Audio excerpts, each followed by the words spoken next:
कि किसी की मुस्कुराहटों पे हो निसार और किसी का दर्द ले सके तो ले उधार और किसी के वास्ते हो तेरे दिल में प्यार, जीना उसी का नाम है। मनुष्य जीवन 3 पन्नों की किताब। इस किताब का शीर्षक है लोकनायक श्री सुरेंद्र सिंह राजपूत। पन्नों में कई खंड हैं, हर खंड में नए किस्से, खट्टे मीठे कड़वे रसीले कई संवाद, लोगों के लिए जीने वाले लोकनायक के किस्से गुनगुनाए दुनिया सारी। लोक कल्याण की विचारधारा से प्रेरित, लोगों के लिए पक्ष में रहने वाले, लोगों के लिए पक्ष छोड़ने वाले, लोक कल्याण को ध्यान में रखने वाले। भारत में कोई भी पार्टी हो जो लोकहित में काम करे, उसके साथ जुड़ने वाले, इसीलिए कहलाते हैं लोकनायक। भारत में गुजरात,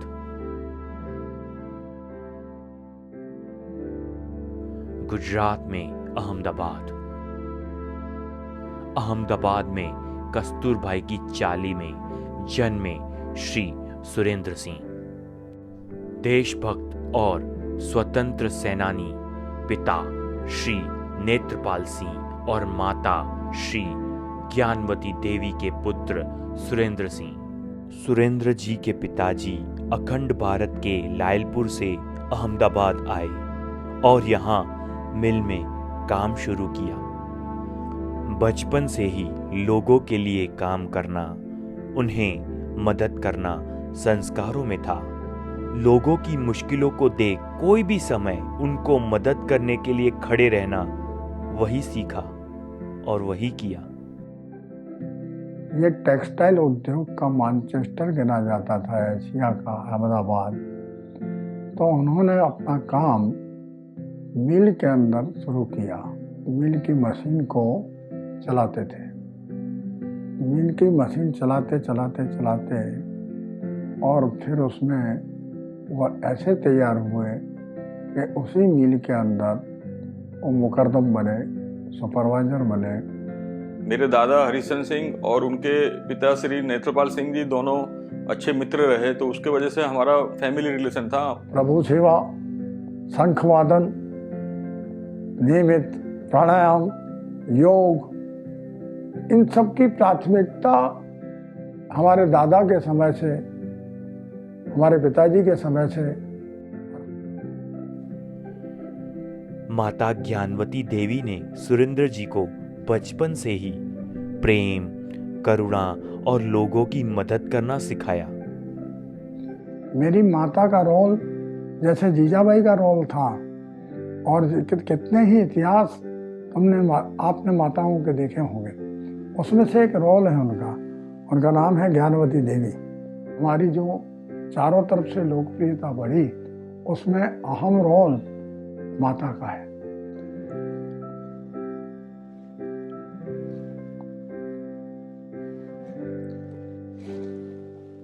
ये रूम से अलविदा हुए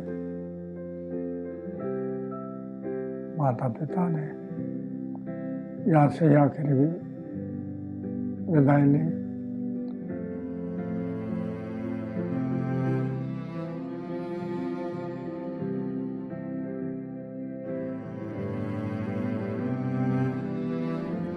दुखी मन से माता पिता की विदाई के बाद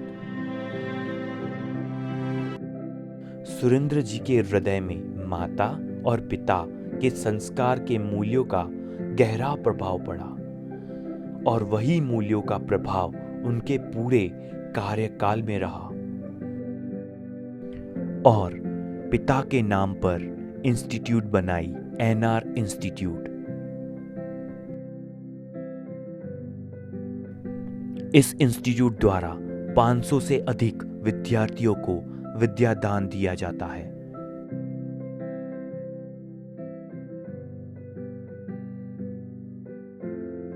जो अव्यवस्था है, मानव अधिकार को नहीं मिल रही, उसके सामने लड़ना, ये उनकी मूलभूत प्राथमिकता थी।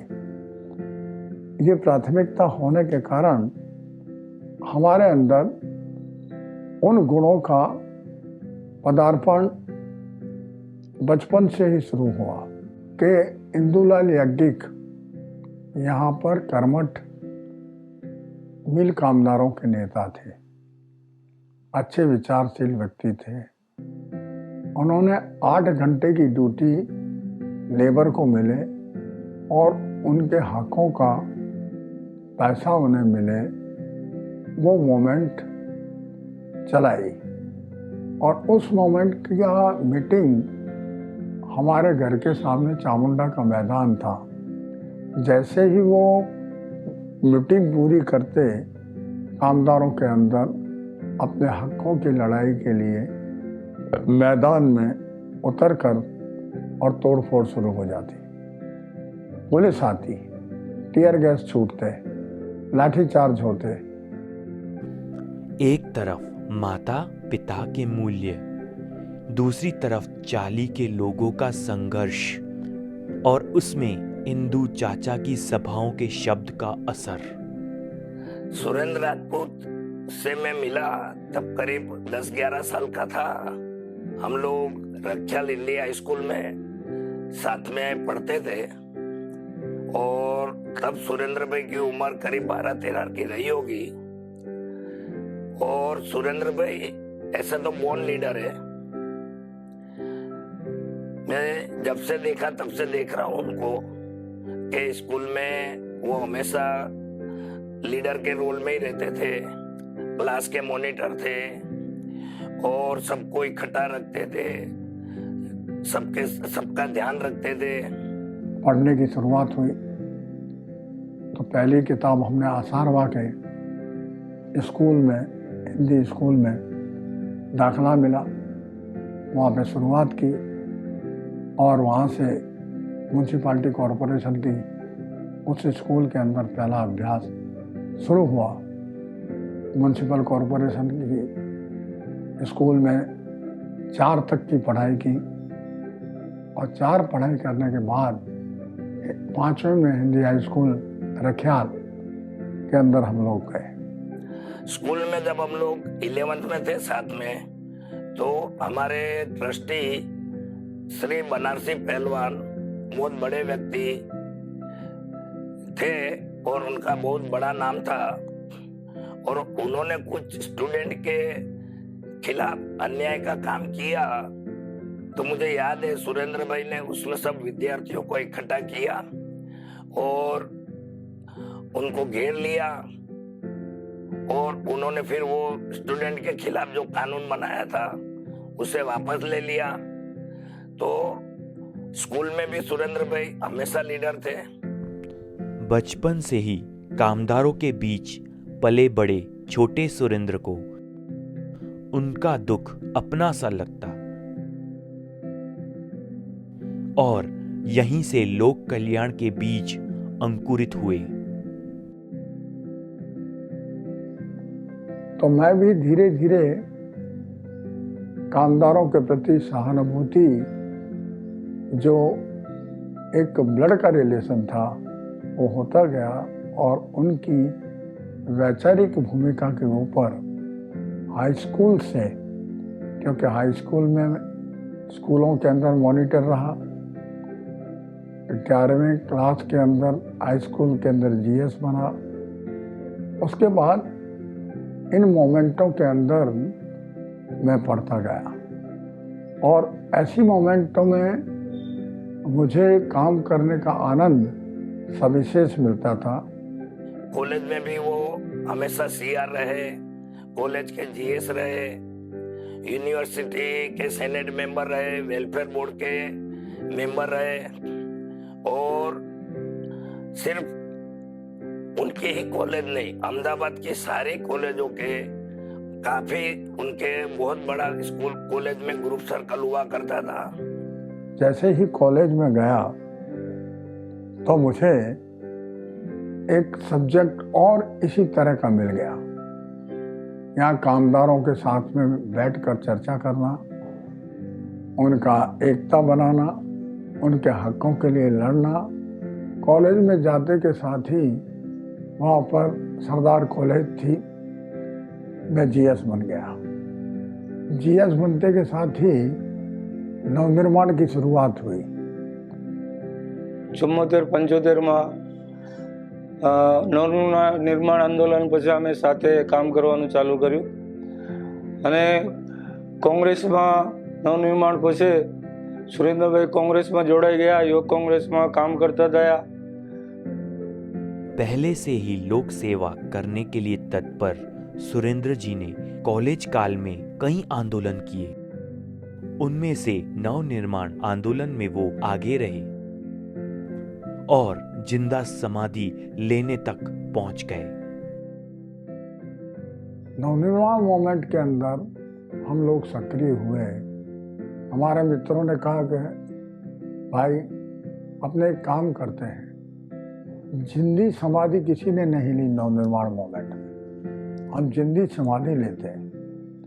तो मैंने कहा चलो भैया, ऐसे भी जीवन से हमें इतना ही नाता है। हमने समाधि का प्रोग्राम अनाउंस कर दिया। 31 मित्रों ने इकट्ठे हो गए और समाधि का प्रोग्राम शुरू किया। तारीख आते आते 30 चले गए, अकेला मैं रह गया। और मुझे तो जो कहा है वो करना ही है।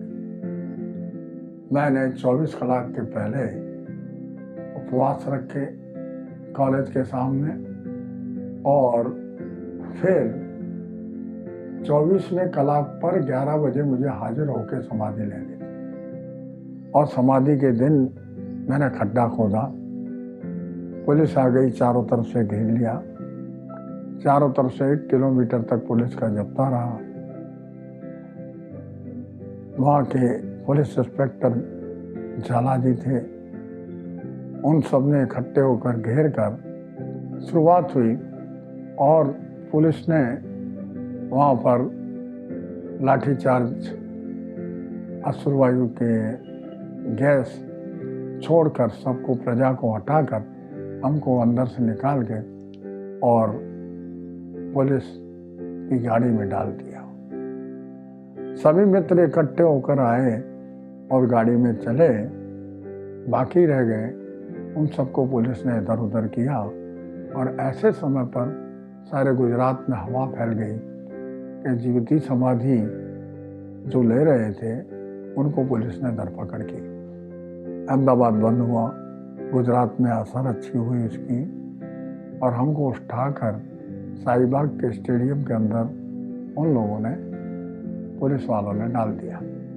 आंदोलन तो हजारों हुए और हजारों होंगे भी, लेकिन जान की परवाह किए बिगर आंदोलन करना तो कोई सुरेंद्र जी से सीखे। साथ में जेल जाना, ताने सुनना अलग से।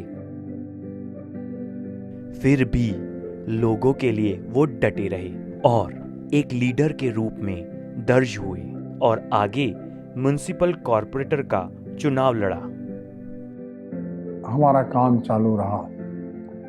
खोडियार नगर की लड़त हो, बापू नगर के मकानों की लड़त हो, स्वेज फार्म के किसानों की लड़त हो, मजदूरों की लड़त चलती ही थी। और उसी का कारण था कि 1975 में जब कांग्रेस का म्युनिसिपल कॉरपोरेशन का इलेक्शन आया तो विद्यार्थी नेता के तौर पर हमने टिकट की अपेक्षा रखी।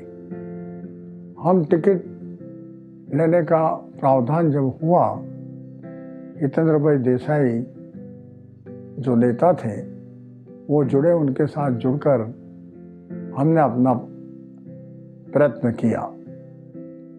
काफी संघर्ष हुआ और उसके बाद 21 वर्ष की आयुष्य थी। वो टिकट एक लालचंद भाई राजपूत थे, हमारे पास 100 रुपये भी नहीं थे कि उसके फॉर्म को भरें। तो लालचंद भाई ने अपना भी पैसा भरा और मुझे के वैद्य में तेरा भी पैसा भर देता हूँ। तो 100 रुपये उन्होंने दिए, हमने अपने वो फॉर्म को भरा मुझे वो टिकट विद्यार्थी नेता के तौर पर म्युनिसिपल कॉरपोरेशन की 1975 में मिल गई और वो मिलते के साथ ही राजकीय जीवन की यात्रा की शुरुआत हो गई। અને આગળ ચાલીને જ્યારે 1980માં વિધાનસભાની ચૂંટણી આવ્યો ત્યારે તેઓ અહીંયા શાહીબાગ આપણે દરિયાપુર કાજીપુરમાં લડવા માગતા હતા, એટલે એમને દિલ્હી રજૂઆત કરીને એમનું જે કામનું જે પ્રગતિ છે, પક્ષમાં જેમને કામ કર્યું છે, પ્રજાની વચ્ચે જે કામ કર્યું છે એ કામનો એક ધ્યાનમાં લઈને પક્ષે એમને વિધાનસભાનું ચૂંટણી અહીંયા ચૂંટણીમાં ટિકિટ આપવાનું નક્કી કર્યો દરિયાપુર કાજીપુરમાં। म्युनिसिपल कॉरपोरेटर की कमान हाथ में आने के बाद उन्होंने जी भरकर लोगों की सेवा की। उनके लोक समर्पण को सराहा गया और उनको विधानसभा की टिकट मिली। गरीबी और सामान्य जीवन को करीब से देखने वाले लोगों में से उभरे लोकनायक श्री सुरेंद्र सिंह जी। हम भी चाली में पैदा हुए थे, इसलिए चाली में ढोल किस तरह से रखना, रात को 3 बजे 4 बजे 12 बजे पानी की डोल भरी हुई हो और उसको भर के ले जाना, तो नंबर वाइज पानी की डोल लगती थी। उसमें झगड़े होना, पायखाना जाते समय लाइन में लगना, तो उन मिल कामदारों के अंदर जो हमारे जीवन में बनता है वही उनके जीवन में बनता था और वही उनके प्रश्न होते थे।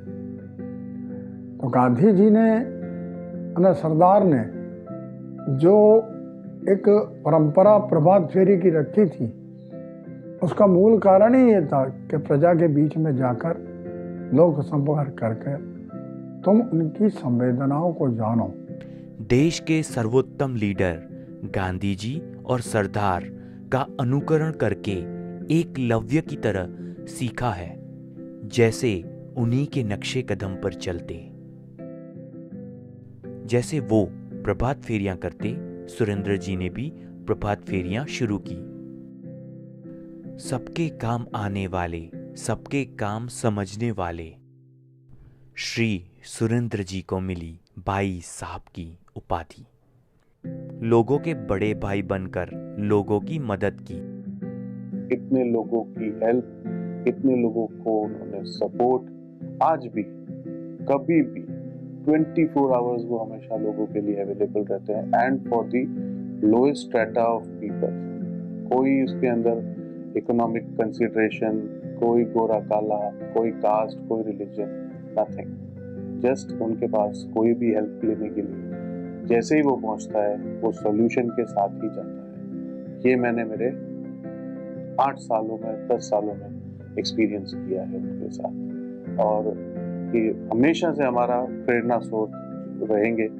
कि सुरेंद्र सिंह राजपूत यानी सेवा की एक मिसाल, सेवा की एक हरती भरती मोबाइल जो दिन रात चलती रहती है। समझ लीजिए कभी कभी 108 मोबाइल है, वो शायद फ़ोन नहीं भी उठाएंगे, लेकिन सुरेंद्र सिंह राजपूत का जो मोबाइल है वो दिन रात चलता रहता है। 24 घंटे 7 दिन निरंतर जैसे घड़ी चलती रहती है, वैसे ही सुरेंद्र जी कार्यरत रहते। कुदरत ने भी उनको साथ दिया और गुजरात से केंद्र पहुंचे। धारासभा की टिकट दे दी। मैं जेल में था और मेरा अनाउंसमेंट हो गया कि तुम्हें धारासभा बनाने की टिकट दी जा रही। तो 1980 के अंदर मुझे धारासभा की टिकट मिली। मैं कॉरपोरेटर चालू था और धारासभा की टिकट मिली, तो हम वो टिकट को लेने के लिए गए। प्रजा ने इतने मत दिए कि सबकी डिपॉजिट चली गई। और डिपोजिट चली गई, उससे मुझे गुजरात में बड़ा सम्मान मिला। 80 के अंदर चुनने के बाद फिर पीछे मुड़ के देखना ना होगा। यूथ का मुझे सारे गुजरात का इंचार्ज रखा। 2000 किलोमीटर में संस्था के कार्यक्रमों को लेकर गांव-गांव, शहर-शहर, तहसील, जिले सबके अंदर घूमा, पदयात्राएं की। हर गांव के अंदर ढोल लेकर आते, शहनाइयाँ बजती और हमको स्वागत के अंदर ले जाते। इससे पूरा का पूरा यूथ मोबिलाइज गुजरात के अंदर हुआ। 2-2, 2.5 रात के बज जाते, हम लोग उनका काम करते, सरकार को हिला डालते, सरकार के पास उनके प्रश्न जाते। वो हेल्थ का प्रश्न होता, कि स्टूडेंटों का प्रश्न होता, कि कामदारों का प्रश्न होता, और वाजिब अधिकारियों का भी प्रश्न जो कोई होता, उसको लेकर रात के पहर तक हम प्रश्नों को नोट करते। और स्वाभाविक तौर से उन लोगों का प्यार उस पर प्रदर्शित होता। किसी को मजूरी चाहिए, मजूरी मिलती, किसी को नौकरी चाहिए, नौकरी मिलती, किसी को भी जाते। मोमेंट इतनी मजबूत हो गई कि जहाँ आवाज़ पड़ती वहाँ पर लोगों के काम हो जाते। और उसी का कारण हुआ कि लोगों का प्यार बढ़ता गया और उनका प्रेम मिलता गया। आपने छोटे से छोटे आदमी से लेकर बड़े से बड़े आदमी का सभी का काम किया है। वो जो कार्य की सुवास है वही आपको ताकत देती है, वही आपको पर्याप्त शक्ति देती है। आपकी सेवा की पूंजी इतनी जमा है कि उनकी बात ही मत पूछो। कि ये लोगों के प्रश्न हैं, ये सच्चा स्वराज बनेगा अगर अपने इन लोगों को समझकर और इनके प्रश्नों को समझकर अपने नीतियों का अमल शुरू करेंगे तो इन्हें न्याय मिलेगा। फिर से एक बार एमएलए की सीट घर बैठे मिल गई। फिर चुन के आ गए। चुनने के बाद मजबूती बनी। केंद्र सरकार के अंदर, AICC के अंदर गए। केंद्र के अंदर से श्रीमती इंदिरा गांधी का प्यार मिला। उन्होंने खूब अच्छा प्यार दिया और काम को सहारा। कितने ही उथल पुथल आई, राज की उथल पुथल आई, उसमें जितना भी समरांगण कसा गया, हम नौजवानों ने इकट्ठे होकर उस चीज को सरल बनाकर राष्ट्र हित के अंदर उपयोग करवाने का प्रयत्न किया। केंद्र में पहुंचने के बाद केंद्र में मजबूती बनी और MLA के तौर पर कार्यरत रहे। राजकीय प्रगति के बाद अब पारिवारिक प्रगति भी होनी थी।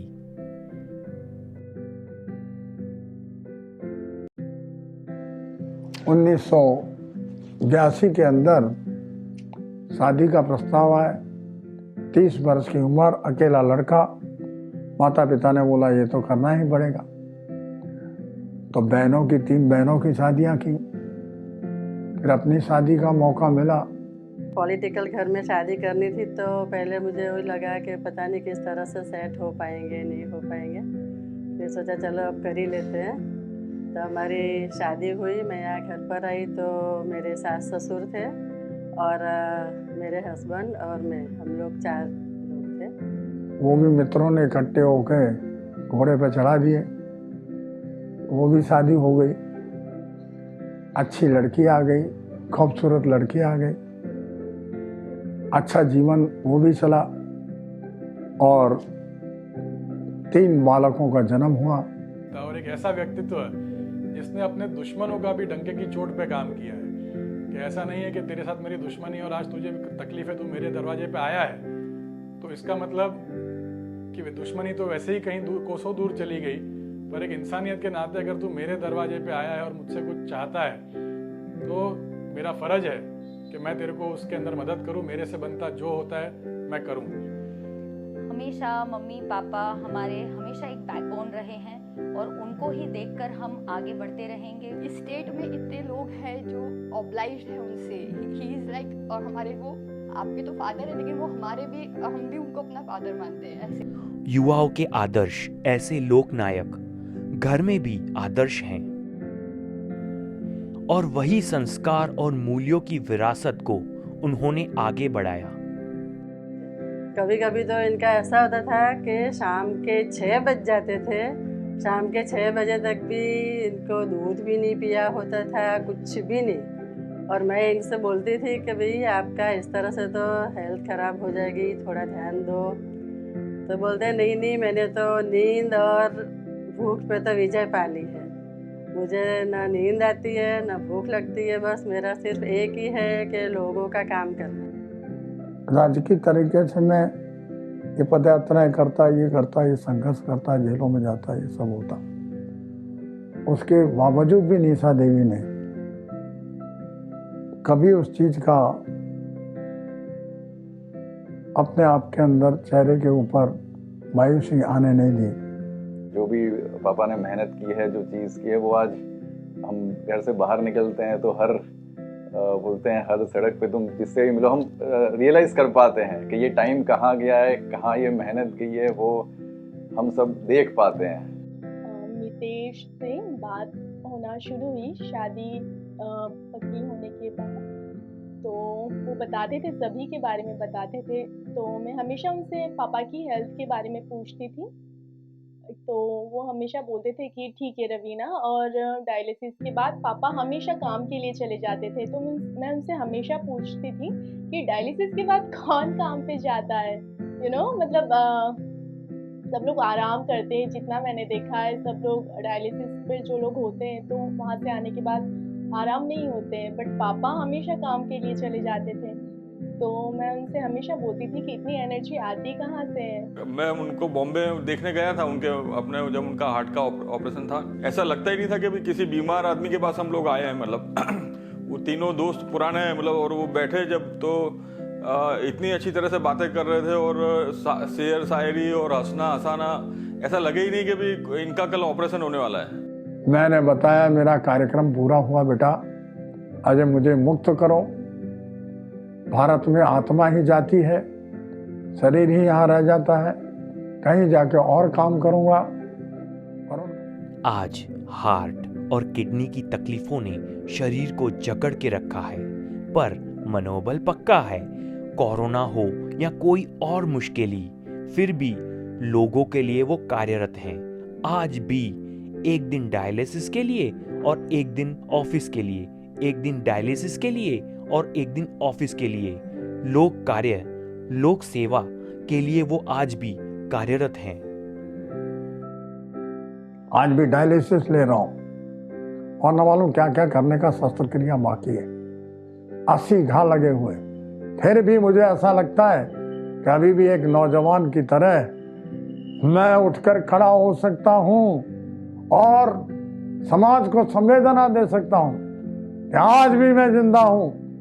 हमने आपको बचपन से देखा है, हमने आपको प्राइम मिनिस्टर इंदिरा जी गांधी, राजीव गांधी, विश्वनाथ प्रताप सिंह जी और वर्तमान हमारे बड़ा प्रधान माननीय श्री नरेंद्र भाई मोदी जी के साथ भी देखा है। भाजपा के संगठन ने खूब प्रेम दिया, जितना हो सका पार्टी के अंदर रहकर अच्छे विचारों को उनके समक्ष पेश किया। कितनी बड़ी बात है कश्मीर का प्रश्न पूरा करना, राम मंदिर पूरा करना, और जो जो भी विचार आए, ट्रिपल तलाक हो या कोई भी हो, उन तमाम विचारों को लेकर तात्कालिक अमल करना एक सरदार और महात्मा गांधी ने किया था और एक नरेंद्र भाई और अमित भाई ने किया। सारे देश को ये मानना पड़ेगा कि पार्लियामेंट के अंदर जो क्रम बना, वो क्रम को देखकर आज देश और दुनिया तमाम लोग उससे प्रभावित हैं। हर व्यक्ति के जहन के अंदर एक ही बात है, अगर आपकी इजाजत हो तो एक शेर कह दो इसके ऊपर।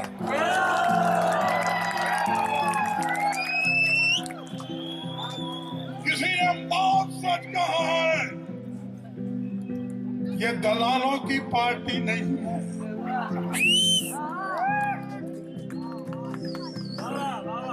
मर्दानगी की पार्टी है। लोक हित के कार्य के लिए कोई सत्ता या कोई पक्ष के वो मोहताज नहीं है। उन्होंने सत्ता से अलग एक व्यक्तित्व बनाया है। 1987 में गुजरात राज्य सेवा समिति की रचना की।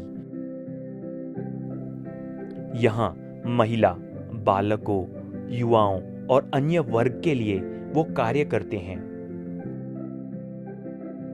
सेतु बनकर सरकारी योजनाओं का और लोगों के कल्याणकारी योजनाओं का बीच में जो पार्ट आता है, सरकार और लोगों के बीच में जो पार्ट आता है, वो गुजरात राज्य सेवा समिति के द्वारा हमने लोगों तक पहुंचाने का हमेशा प्रयत्न किया है। सरकारें अच्छी मंशा से, अच्छी नीयत से, विद गुड इंटेंशन जनहित की अच्छी योजनाएं घोषित करती हैं, लेकिन वो वहाँ से दिल्ली से चलकर नीचे झोंपड़ी तक पहुँच पाए, इसमें एक लंबा रास्ता होता है। इस लंबे रास्ते में ज़रूरत पड़ती है सामाजिक संस्थाओं की, और मुझे इस बात की खुशी है कि यहाँ पर ऐसे उत्साही लोग हैं गुजरात में, सुरेंद्र भाई राजपूत जैसे, उनके टीम, उनके साथी जो इस काम को करने में लगे हुए हैं। हम जानते हैं कि राजा भगीरथ वह गंगा को स्वर्ग से धरती पर लेकर आए थे। गंगा तो थी, लेकिन वो स्वर्ग की स्वर्ग में ही रह जाती, शायद धरती पर ना उतरती अगर राजा भगीरथ ना होते तो। इसलिए अच्छी अच्छी सरकारी नीतियों, जनहितकारी नीतियों को भी धरती पर लाने के लिए बहुत से भगीरथों की जरूरत है। ये साहस जो कुदरत ने मुझे दिया, मैं ऐसी कुदरत और ऐसे लोगों को कैसे भूल सकता था, और उन सब का प्यार लेकर मैं चलता रहा और मेरे साथ लोग जुड़ते गए। जन गण मंगलदायक जय हे भारत भाग्य विधाता, जय हे।